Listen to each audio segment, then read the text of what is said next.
sesekali menyatakan kemuliaan Allah melalui mukjizat yang dilakukannya. Nah, sehingga banyak orang yang menghampirinya untuk mendapatkan kesembuhan.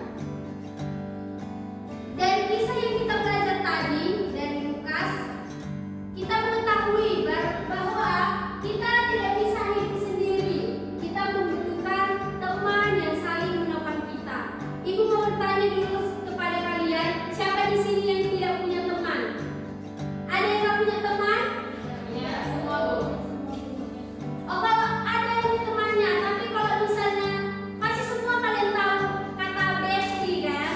Siapa di sini yang ada bestie-nya? 2 orang, 3 orang terserah. Saya Bu.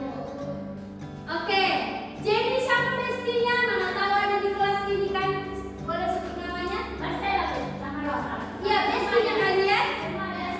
Nanti dia nganggap bestie, rupanya kau nggak menganggap pula. Bestie-nya? Marcella siapa bestie Bu? Jenny juga? Jenny Bu. Rosa? Bestie Jenny Bu. Oh, berarti Marcella nggak bestie-nya ya? Enggak, tadi dia nggak Oh, kalau kayak gitu Desi nggak ada bestie-mu ya? Ada Bu. Kan tadi kenapa nggak angkat tangan ke Desi? Bu. Berarti dia nggak melihat ya?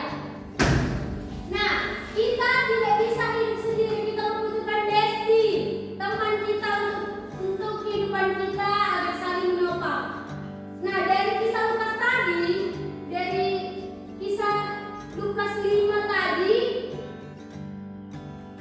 kita juga belajar tentang Yesus yang menjadi sahabat yang siap menolong setiap orang yang membutuhkannya. Nah, seperti juga tertulis dalam Amsal 17 ayat 17, seorang sahabat menaruh kasih setiap waktu dan menjadi seorang saudara dalam kesukaran. Nah, ini juga menceritakan tentang persahabatan. Di dalam Alkitab juga menceritakan tentang persaudaraan persahabatan. Sahabat adalah seorang yang hadir dalam keadaan suka maupun duka. Jadi kita tidak boleh mencari teman yang hanya suka aja, tapi saat kita sedih, murung, dan ada permasalahan, kita juga harus mencari sahabat. Nah, Ibu mau kita semua, anak-anak yang ada di sini, kita catat di buku kita. Kita harus mengingat siapa nama teman kita, baik di sekolah, di rumah, maupun di gereja. Nanti Ibu minta kalian buat 3 tabel. Nama teman sahabat terserah berapa, sebanyak pun. Kalau bisa lebih banyak lebih baik. 3 tabel. Di sini teman baik kita di sekolah, teman baik kita di rumah, dan teman baik kita di gereja. Minggu depan kita pelajari, sebelum kita mempelajari di bab 4, Ibu akan menagih tugas tabel kita ini. Oke, selain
baca di